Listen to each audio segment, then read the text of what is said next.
ఈరా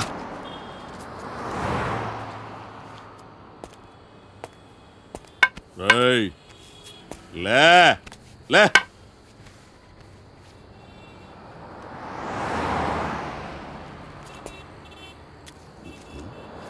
కలిసిందా అడుక్కు తింటానికి కూడా పనికి రాకుండా పోతావు తీబడికే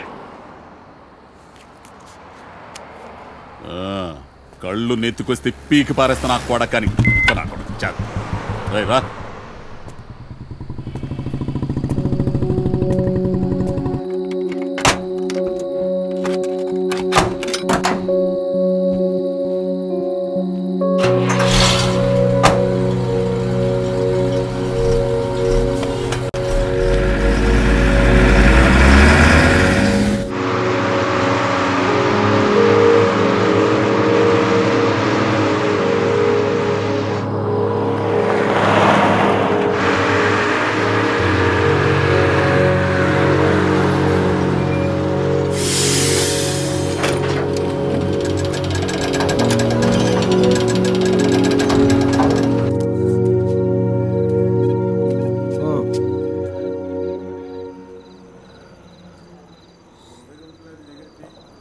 చెప్పు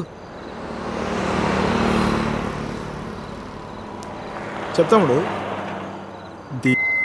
జీవితం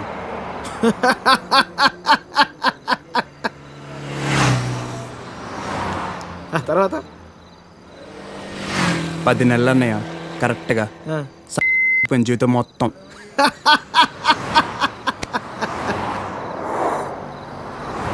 అసలు నీ ఏజ్ ఎంతరా తమ్ముడు? 19. 19 ఏళ్ళకే నీ జీవితం సంకరాకపోతే ఇక్కడ 50 ఏళ్ళు నా పరిస్థితి ఏంది? సరే కానీ అసలు విషయం చెప్పు తమ్ముడు.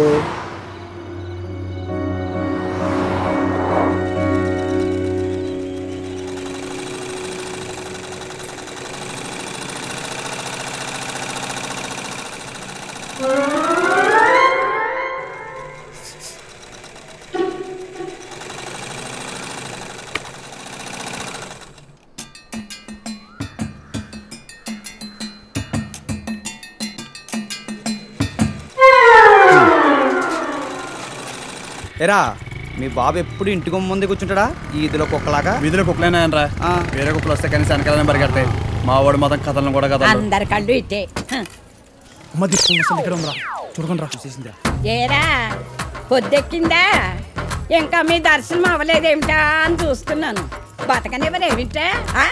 ఊళ్ళో ఆడపిల్లలు ఎవ్వరిని బతకనివ్వరేమిటా?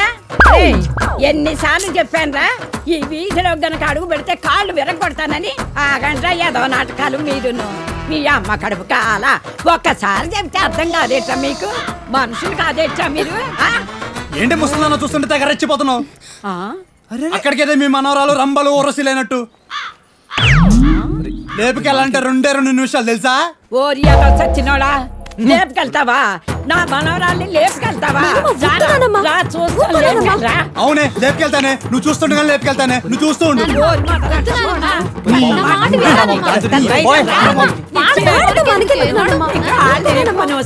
ముందు మీరు లోపలి పండి మొదలారా. మీ మూలాన్ని ఇదంతా వచ్చి పడిపోయిందే. మీ నోరు పడే నువ్వు బాగుపడవరా, నువ్వు చచ్చినా బాగుపడవరా, మొదలష్టపడని.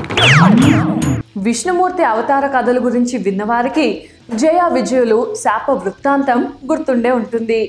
జయ విజయులు ఇరువురు విష్ణుమూర్తి ద్వారపాలకులు. కొందరు మహర్షులను వైకుంఠంలోనికి రానివ్వకుండా అడ్డుపడినందుకు శిక్షగా వారు రాక్షసులుగా భూలోకం మీద జన్మించాలన్న శాపాన్ని పొందడము. వారిని సంహరించేందుకు విష్ణుమూర్తి నరసింహునిగా, రామునిగా, కృష్ణునిగా అవతారాలు దాల్చడం తెలిసిందే. ఇంతకీ ఆ జయ విజయులకు శాప